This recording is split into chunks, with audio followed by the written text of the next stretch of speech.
Good afternoon, everyone. My name is Kristen Peacole, and I am the staff liaison for the Small and Rural Libraries Forum for the Illinois Library Association. Today is one of our SARL meetups. This is a monthly virtual conversation. It's pretty low key, where we bring in someone to facilitate the conversation about a topic that is chosen by other small and rural librarians just like yourselves. So we meet every other month to discuss various topics, and I will put a link in the chat where you can see all the other meetups, and there are recordings for them as well. This is just information that is directed specifically for library workers that are small and rural. And today we have with us Lee Spearman, and he's from the Belleville Public Library. Is that right, Lee? That's right. All right. And so he's going to be talking about safety in the library.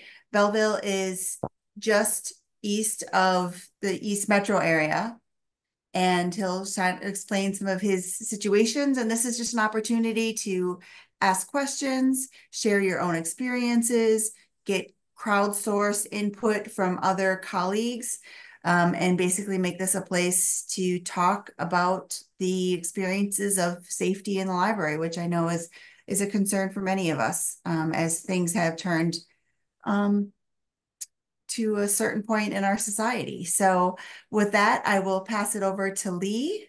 And if anybody has any questions, I will be on. I'm just going to be off camera. Hmm. Hello, everyone. As Kristen said, my name is Lee Spearman. I am the director of the Belleville Public Library. I have been director here for 13 years. Prior to that, I worked for both St. Louis Public and St. Louis County Library.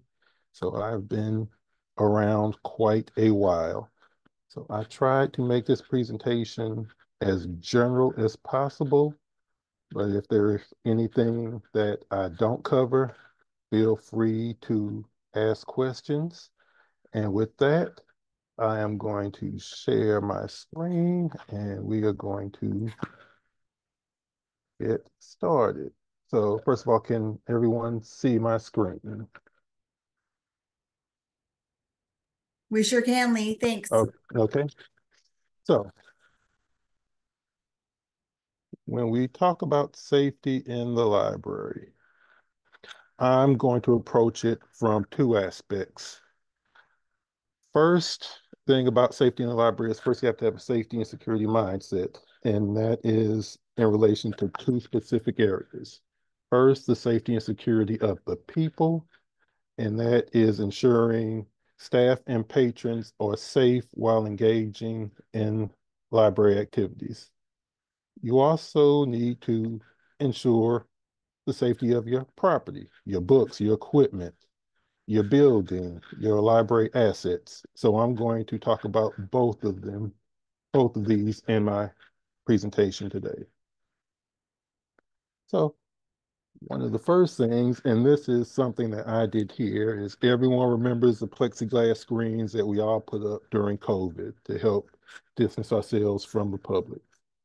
Well, at my library, we never took them down. We left them up because we found that even though they were no longer necessary for social distancing, they still help provide just some separation between us and the patrons with minimal sacrifice to the service we can provide. So even though it's not much of a barrier, just that simple physical barrier reduced some of the negative interactions we were having with patrons at the desk.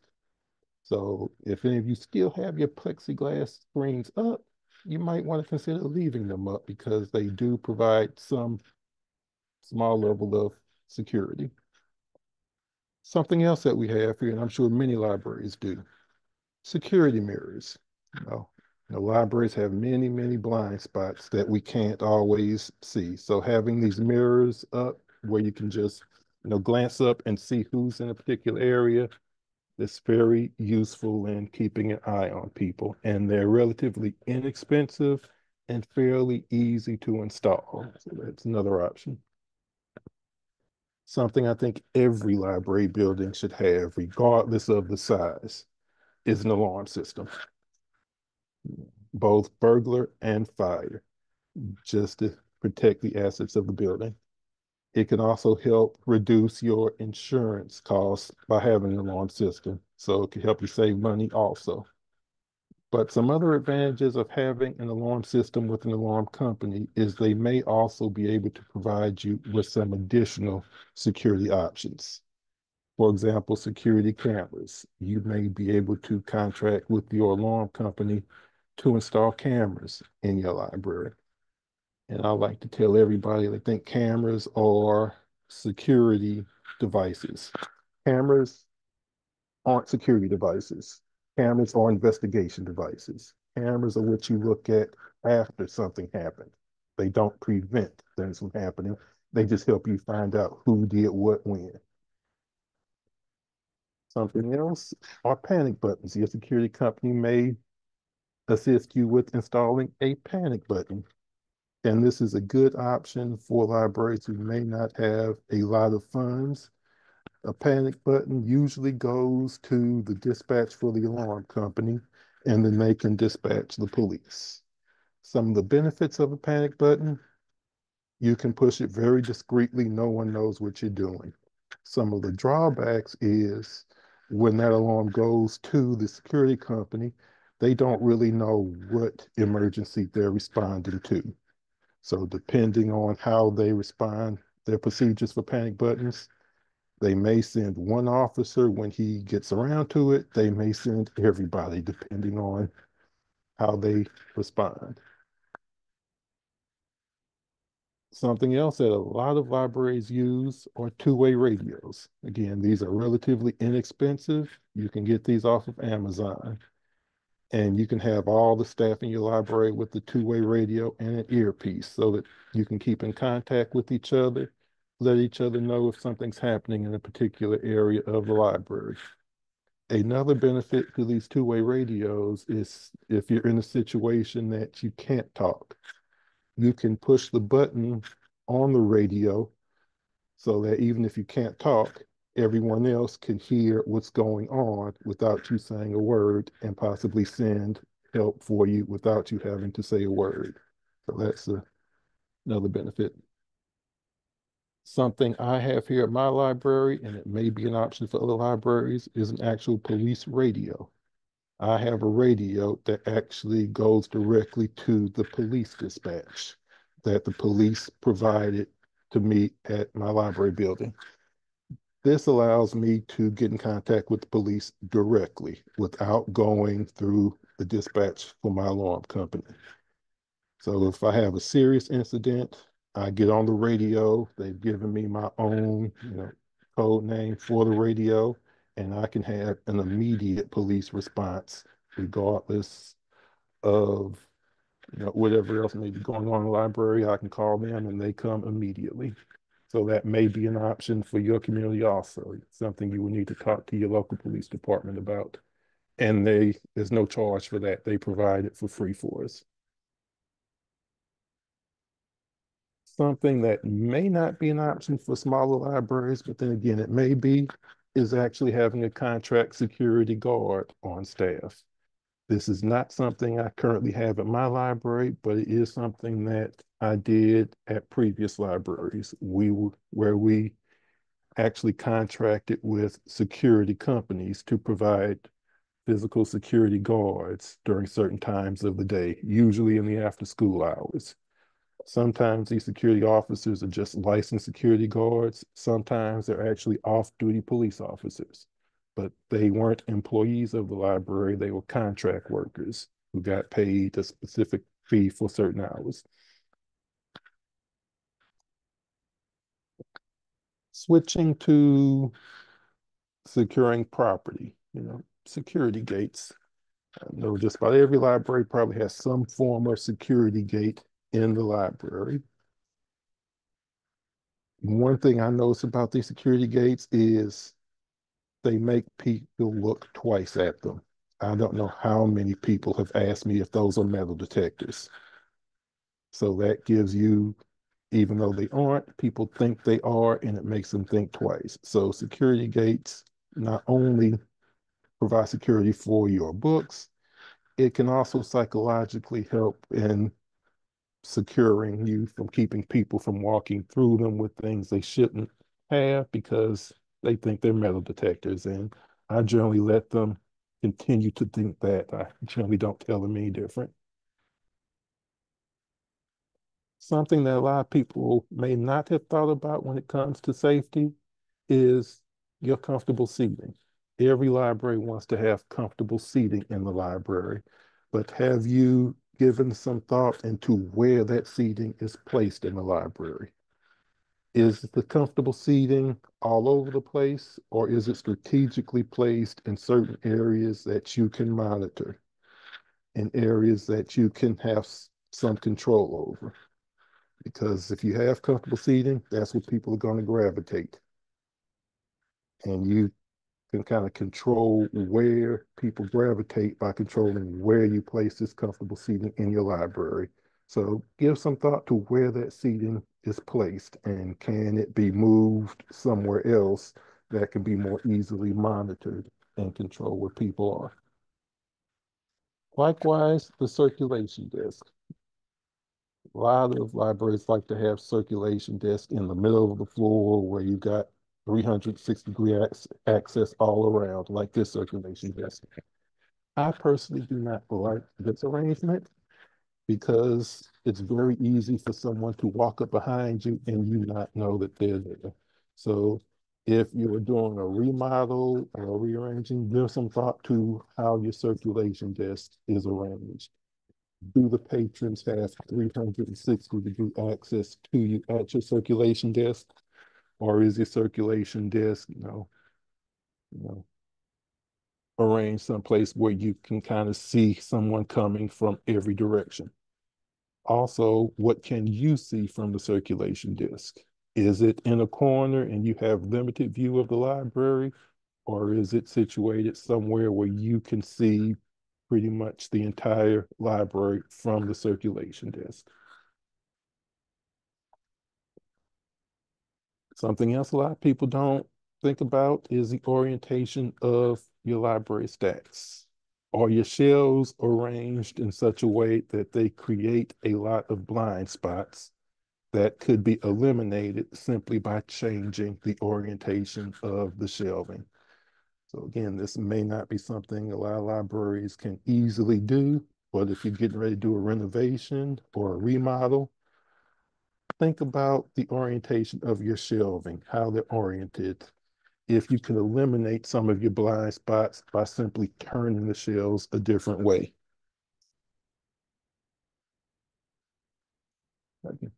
Outdoor seating, where is it placed? Do you have it close to your main entrance? We actually removed some of our outdoor seating for that very reason. It was close to our main entrance. So naturally, that's where a lot of people gathered. They would sit there and smoke. And people don't like having to walk through a large crowd of people to enter the library. If your outdoor seating is close to your entrance, you're going to have a large group of people congregating there because that's where the seating is. So think about where the outdoor seating is. Try not to have it close to an entrance because that's just going to encourage people to congregate around there. I think the most important aspect of safety in the library is the staff. None of these measures I mentioned will work effectively if the staff is not trained. That training can be as simple as just during a regular staff meeting, just talking about some safety procedures up to and including bringing people in to do training, bringing the police department in to do active shooter training, going through different scenarios. I send my staff little training snippets regularly. We do active shooter training here. I try to do it once a year, but it's really dependent on the availability of the police department. Every time, every time an incident happens, we review that incident with the staff and talk about what could have been done differently, what could have been done better. So well-trained staff is key. And then after the incident, an incident report. A lot of people make a big deal about the incident report. It's a very simple document. This is my actual incident report form. Very simple. All you need to know is date and time of the incident, who was involved in the incident, and the contact information if available, what happened, and what you did about it. That's really all the information you need. Some of the benefits of having this information is if something happens and someone sues you, you have it documented. What happened, when it happened, and what action was taken. Also, this is good to look back on if you need to make any physical changes. For example, I had someone who fell out of a chair in the library because the chair was on wheels, and they pushed back, didn't realize they pushed the chair back, sat down and fell out of the chair. Now, this was nothing, not the library's fault, but that could have opened us up for litigation because there were wheels on the chairs. So what do? We took the wheels off the chairs. So any questions on anything so far?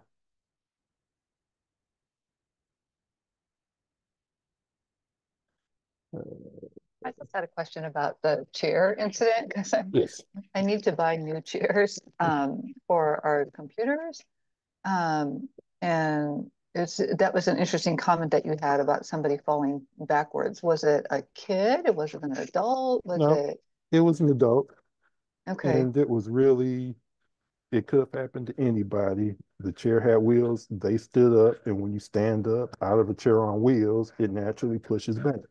Yeah. They didn't realize that. Went to sit back down, and the chair wasn't there. Okay. Okay. Yeah, I'm thinking maybe we should just buy the current chairs that we have are just old wooden chairs. They're not very comfortable to sit in, especially if somebody's, going to be at a computer for a long time. Um, but that's a really interesting comment that maybe I should just look at regular chairs, not wheeled chairs.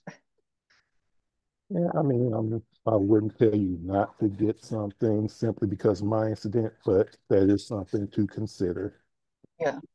Well, I know I've been one who's susceptible to that, where I've almost fallen because the chair moves behind me, and it was a chair that had wheels on it. So not like I'm old and wouldn't know that. So I just appreciate that as I'm thinking about buying chairs. Any other questions before I move on? Lee, one thing I was thinking about was about like weather related incidents, people who fall because of ice or heat situations. Have you had any experiences with things like that and ways to kind of have precautions around other than like, salting the ice, but Haven't had any issues of that happening to me, but it can happen, especially in the winter when there's snow and ice. And I think the best way to address that is make sure you have a good maintenance crew, whether they are employees of the library, whether you contract with them, whether your city does it.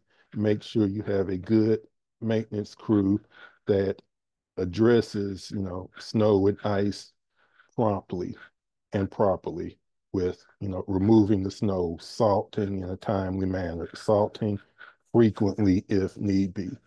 Because most times when people suffer a slip and fall, it's not because you did on ice, it's not because you didn't do anything, it's because they felt you didn't do enough. So do more than you think is necessary, especially when it comes to ice. But at the same token, you can't prevent every incident.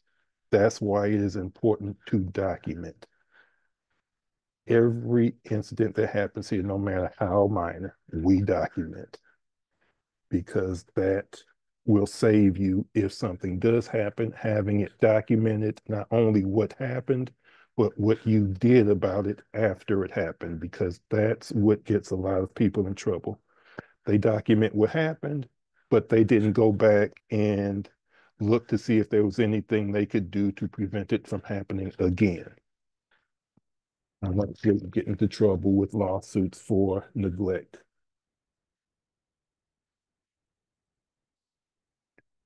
All right. Any other questions before I move on?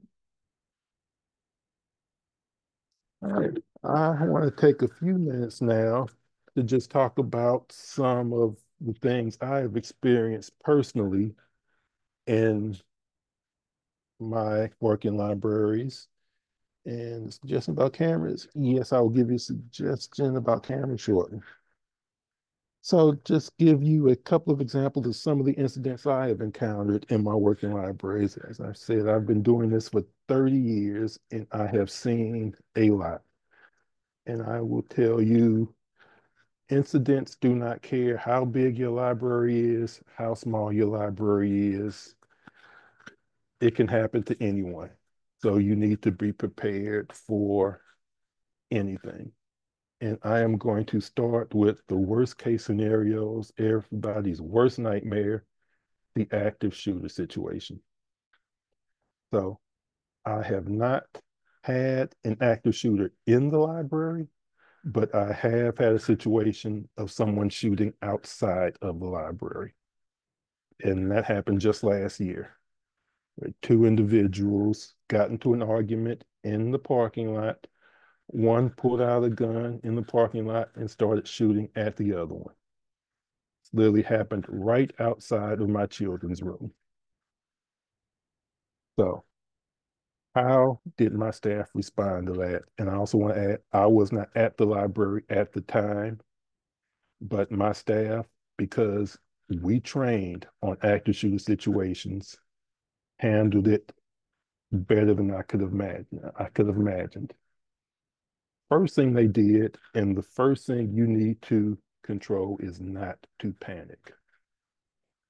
Because if you panic, everyone else in the library is going to panic. Actually, they didn't even realize it was a shot until one of my staff members went and looked out the window. Do not advise looking out the window. But they looked out the window, realized what was going on, and then they calmly got the people who were in the library at the time away from the window. And I know a lot of people are thinking the next thing you should do is lock down the library.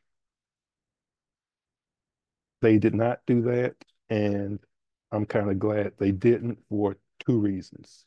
One, by the time they would have gotten to the door to lock down the library, if that person was coming in, they would have already been in, and my staff would have run right into that person.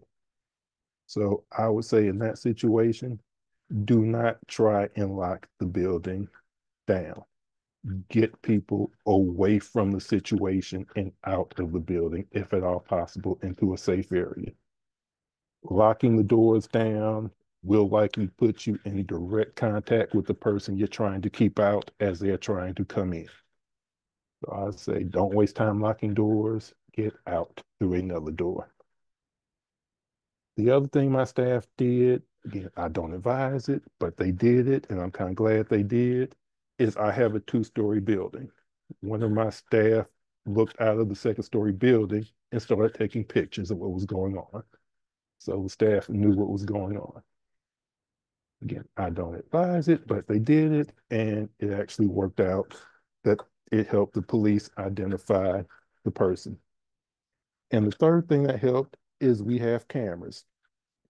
Now, we did not have a camera where this incident occurred, but we do now. So it let us know that, hey, we need to add some more cameras because there's an area of the library property that wasn't covered, and that's where this incident happened. All right. Now, circling back to a question that was popped on in the chat, suggestions about cameras, you can really go one of two routes with cameras. Again, if you have an alarm system through an alarm company, you can contact them. More than likely, they will be able to install cameras for you. If that's not an option, then you can always, go to Amazon. Amazon has everything, and buy some cameras off of Amazon reasonably inexpensively, a couple of $100 that do connect to the internet and install those. So there are several options. One of the drawbacks to a lot of the cameras off of Amazon is they do run off of batteries, so you will have to change batteries periodically. Cameras that are professionally installed typically are powered, so you don't have to worry about batteries with those. But again, depending on your library size and your budget, you can either go through your security company or you can buy them off of Amazon or go into Walmart and buy them and install them yourselves. And all of them have apps where you can monitor them on your phone. So I have my cameras on my phone. I can see what's going on from my couch at home. Okay. So going from the most terrifying incident, I'm going to take it down one step to something that happened to me at a previous library. What happens if a fight breaks out in the library? And not as terrifying as an active shooter, but still not something you want in the library. And again, it could happen regardless of the size. Again, I was at a library where a fight broke out actually between a boyfriend and a girlfriend, a very physical fight. Now, me without thinking, I literally jumped over the circulation desk and broke the fight up. Do not do that. If there is a physical fight going on in your library, the best thing you can do is observe and document. Do not put yourself in physical danger by trying to break it up. Try to keep patrons in the library from putting themselves and interjecting themselves into that fight. I know you want to break it up and stop it as quickly as possible, but all you're doing is putting yourself in harm's way by doing that. Best thing you can do is call the police and be a good witness as to what happened. Because you do not know what those people fighting may have, what they may pull out and start using. So just do not put yourself in the situation. Keep yourself safe. Keep everyone else in the library safe. Let them fight until the police get there and let them break it up. I know it's going to be hard to do, but that's really the best way to handle that situation. Once they get there, tell them what happened and be a good witness to the incident. Now, in my case, I was very lucky that I was not actually sued because I was informed by the attorney at the time by me physically interjecting myself into that altercation. Not only did I open myself up for physical injury, I opened myself up for possible litigation. They chose not to sue, but that's the other thing you also need to consider by interjecting yourself into a situation like that. Person could sue you. Any other questions at this point? All right. One more scenario, and I'm going to take it all the way down to theft of a book. And I know this has probably happened to every one of us. What do you do when someone walks out of the library with the book and you know they just walked out of the library with the book? And I know probably every one of us have gone after that person to get our book back. And again, this really depends on your community. I know smaller libraries, you probably know everybody, and that's not, big deal. Right? So, hey, you've got to check the book out. Come on back here and check it out. But I'm a somewhat larger library, and how I would handle it because of my population, if I know who it is, I'd write their name down and I'd send them, I'd call them on the phone and probably handle it that way. I would not chase after them to retrieve the book. especially in the world we live in today, you do not know how that person is going to react. Again, do not put yourself in a position where you might suffer physical harm if at all possible. So for me in my library, if someone walks out with the book and I know they walked out with the book, more than likely, I would not chase after them. I would let them go with the book. If I know who they are, I would call them, email them, and address it that way. If it becomes a chronic problem, I would, make a police report, turn it over to the police, and let them handle it. Any other questions that have come up?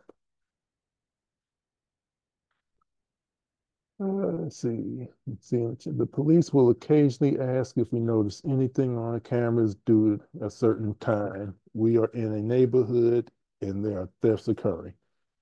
That's actually a very good question. If you have security cameras, especially cameras on the outside, more than likely the police at some point are going to come and ask to view your cameras.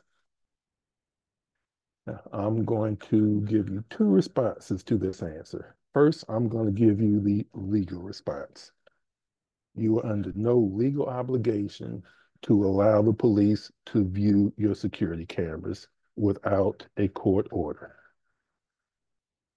That being said, it may be in your best interest to cooperate with the police when they come and ask for the security footage because you want them to come and respond when you call them.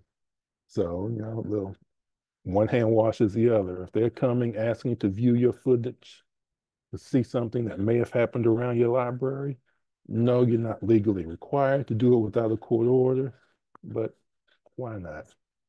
It's helping the police out, helping them possibly solve a crime. They do this at my library all the time, come and ask to look at our footage. And I just say, okay, come on back.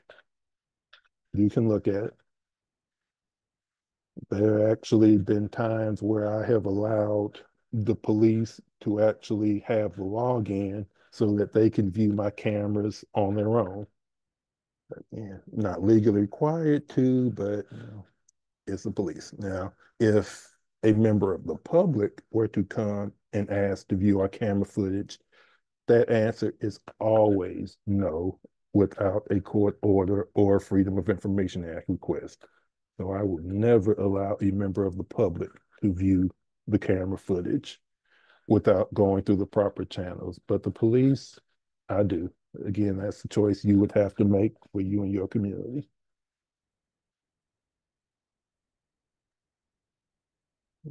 Any other Lee, questions? is camera footage then FOIAble? I guess I never realized that. Yes, it is. Okay. Camera footage is FOIAble. And you're supposed to get a certificate of disposal for your camera footage. Now, understanding that camera footage rewrites itself when you get that certificate of disposal, it's just written in such a way that it states that it automatically rewrites itself over a certain period of time. We have ours set up. We really only have one internal camera that we've actually was our original camera. And that one's just more of we use it to observe. So because there's patrons and that and confidentiality and that, we don't record with that camera, but we have 3 outside ones and those all record. And so, yeah, we've had the same where, police will come in and say, hey, did you happen to catch who knocked down the light pole across the corner? And so, sure, take a look. And I said, most recently, I spent more time studying the bathroom behaviors of some of the people that hang out around the building. That's been pretty bad. Yeah. You do see some interesting things on the camera sometimes. And that's something else you want to consider with cameras is where you have them placed. You want to be strategic about where your cameras are. You just don't want to put them up everywhere. So my cameras are intentionally placed at every entrance to the library so that it covers both people coming in and leaving, and they are on areas where staff and public interact only. I do not have cameras in my stacks. I do not have cameras in the seating areas. We are only at the entrances and the areas where staff and public interact. And that was just a decision I made for my library. So think about where you put your cameras so that they are having the most impact for you.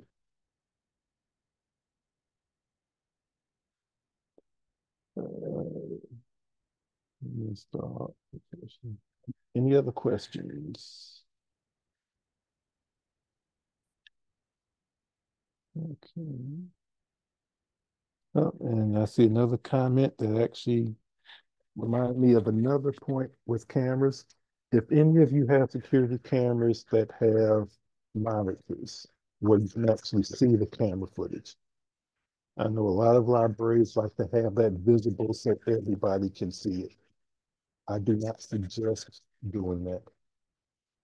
And actually, a police officer told me this because I used to, at a previous library, have a monitor at the circulation desk where my staff could see the cameras, but everyone else could see the cameras too. The problem with that is everyone else can see the cameras, so they know what you can see and they know what you can't see. So you're telling them where your blind spots are. If you have monitors that display the camera footage, do not have it in a place where the public can see it because you do not want the public to know. I mean, they can physically see the cameras and where they are, but they can't really see what the camera can see. So you don't want to advertise your blind spots to the public. My camera monitors are actually in my server room, so you physically have to go into the server to see them. And of course, I have the app on my phone where I can monitor the cameras. So do not have the camera feeds visible to the public.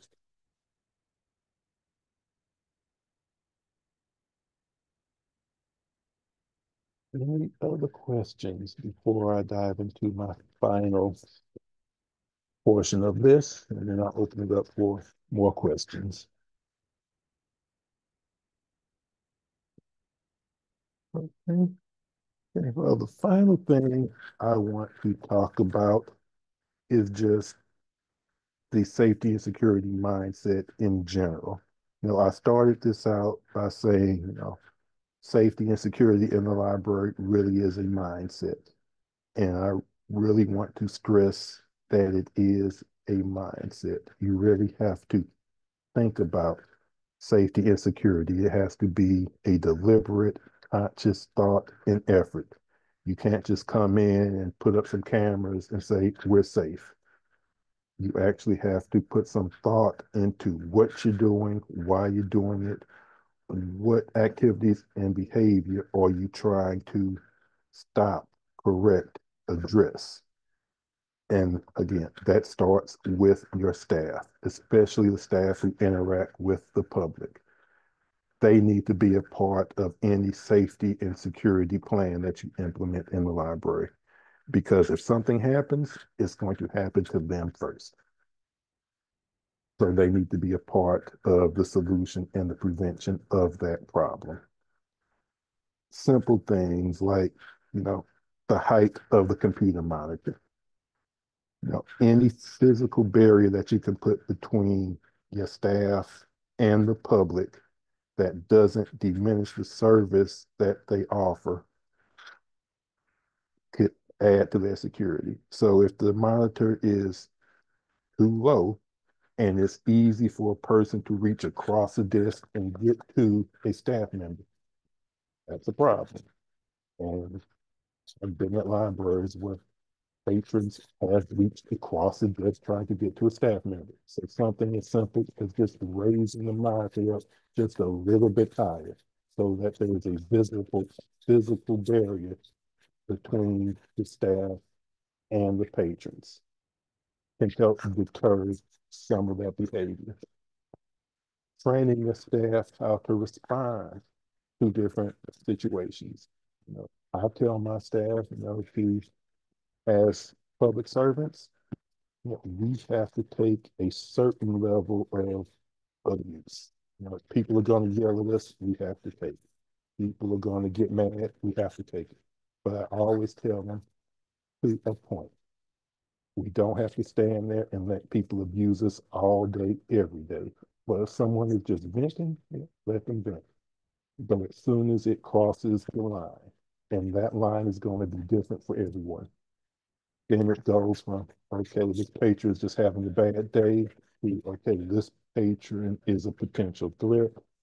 We need to get this person out of here. How you do that, you really need to look at your library and how you operate. You can have a code word that everyone in the staff knows. Once that code word is said, okay, I need help. We need to get this person out of here. You need to call the police because this situation is going south quickly.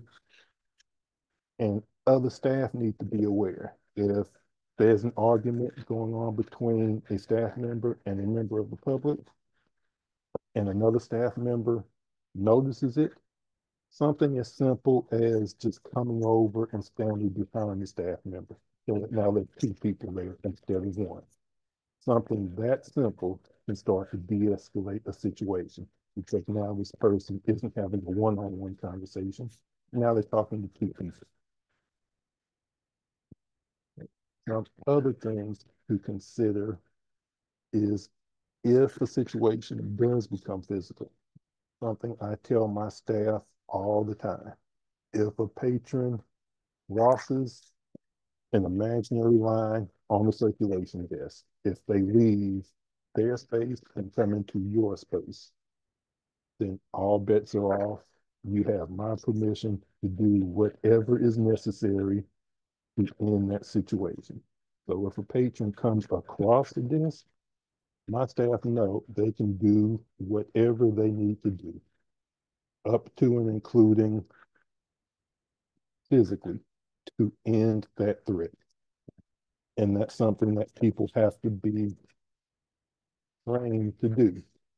It's not something people think about every day. What can I do? What is at my disposal at this desk that I can use to defend myself? But we work with the public. We don't know what mindset the public are coming in the library with. So you need to train your staff and yourself that if a situation goes bad, what is at my disposal that I can defend myself with? Be it a stapler, a keyboard, a yardstick, a broom, whatever. Air freshener that you can spray in their eyes. If the situation goes bad, how can you defend yourself? And then secondly, how can you remove yourself from the situation? Everyone should know how to get out of the area they're in, where the exits, where's the quickest way to escape a situation. So this is something that you should train your staff on. I actually quiz my staff. I'll just walk around to the departments regularly and I'll just say, okay, a patron just came across the desk. What's in front of you right now that you can defend yourself with? I'll ask them. Because staff is most important. I never want my staff to suffer physical harm by working, but I also want them to defend themselves if the situation devolves to that level. And then again, I can't stress it enough, document everything. Once the incident has ended, blood pressure's calmed down, the situation is over, document everything. Documentation will save your life. Any other questions? We've got about 15 minutes left, so I'll open it up for questions, comments, any situations anyone has had to deal with that they need some advice on.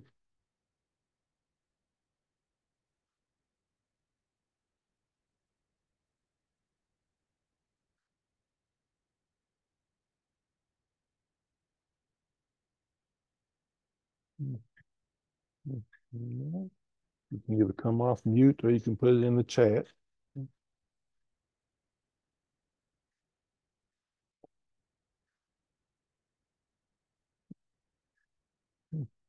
No questions? Comments? Well, I'm sure that if anything does come up for anybody, it's very easy to find Lee, or you can contact ILA and we can share his contact information. This recording will be available. We put it on our YouTube channels and you can always take a look at it there.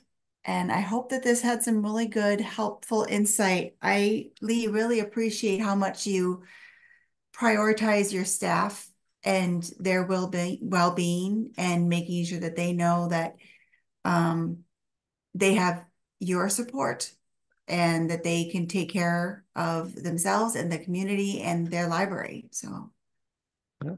very good. I said, feel free if anyone has any questions that they want to ask me directly, feel free to contact me directly. Happy to help. Great. Wonderful. Well, thank you everyone for joining us. We have a small and rural libraries meeting coming up in October. That information is posted on the website as well as in the Small and Rural Library Forum Google group. So if you're interested, please follow our channels for communication. We are looking for more ideas of what topics you want to hear more about, what ideas you want to discuss. These are times for you to kind of come together with others that are in similar boats. Maybe you don't have security guards, maybe you don't have cameras, but let's talk about ways that we can, find solutions that are good for small and rural libraries. So next up, I think in October, we're going to be discussing policies. So please join us for that one. And if anybody has any questions, please let us know. Thank you everyone for coming.